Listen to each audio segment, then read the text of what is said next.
We're here today with Wharton Business Economics and Public Policy Professor Benjamin Lockwood to discuss some of his recent research. Ben, thanks for being here.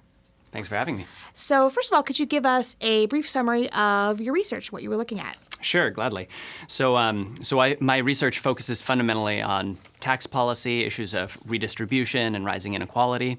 And so the most recent paper that I've been working on, this involves issues of work subsidies. So this is a particular kind of anti-poverty program where the government pays especially low-income people to work more. And these kinds of policies are quite widespread.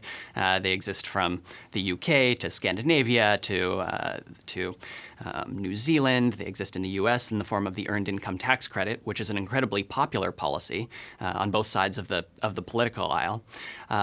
But there's a sort of puzzle in optimal tax research because this kind of policy is suboptimal according to standard economic models. Instead, you should just give people kind of a lump sum and let them choose the amount of work that they would like to provide. So to resolve that puzzle, I've essentially looked to more recent developments in behavioral economics research, which studies temptation and self-control, these kinds of issues. And one of the lessons of that research is that people often underestimate benefits when they come with a delay and overestimate upfront costs. So this can explain everything from undersaving for retirement to exercising less than one intends to. And when you think about it, labor effort, the decision to work, often involves those kinds of trade-offs. You need to put in time at a menial task, or you need to do lots of unpleasant work searching for a new job up front in exchange for the possibility of a delayed benefit in the form of a pay raise or a promotion. So once you take that kind of behavioral bias into account, these sorts of work subsidies can actually make a lot of sense. So what were some of the key takeaways of the paper? So I think that there are a couple. One is that this helps us understand why policies like the Earned Income Tax Credit might be so widespread and so politically popular. It also helps us understand a kind of puzzle related to the EITC expansion in the 1990s.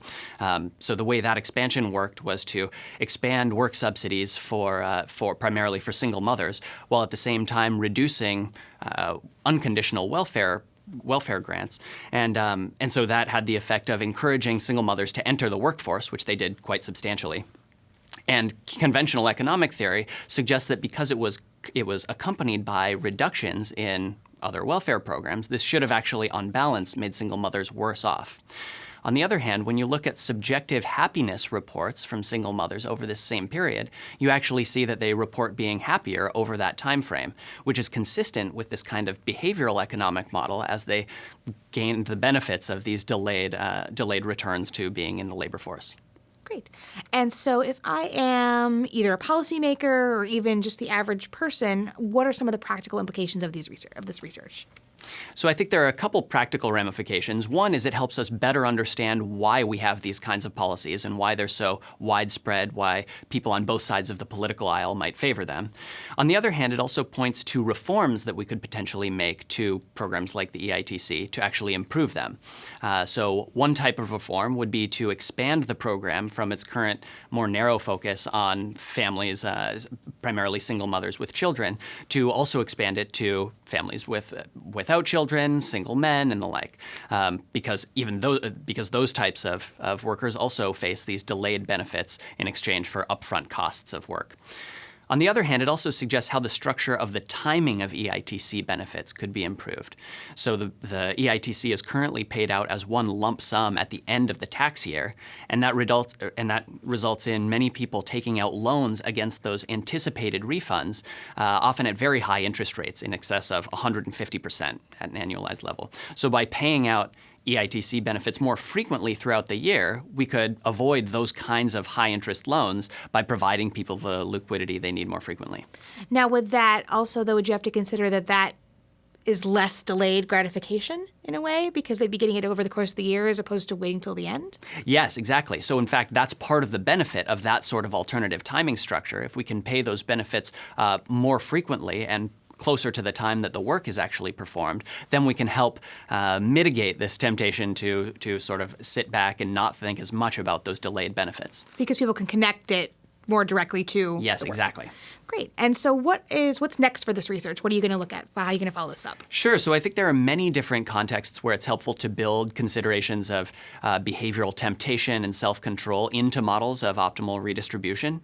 So the next project that I'm working on along these lines is actually looking at sin taxes, like this more recent soda tax that the city of Philadelphia has introduced. So one of the kind of rationales for those kinds of policies is that they help discourage unhealthy behavior, in this case, consuming sugary beverages, hopefully then reducing the incidence of obesity and diabetes. But at the same time, one perceived cost of those policies is that they can tend to be really regressive, falling heavily on lower income consumers.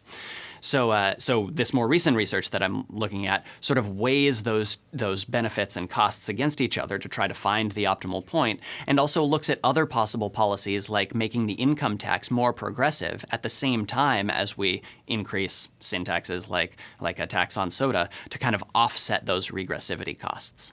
Thank you so much for being here. My pleasure.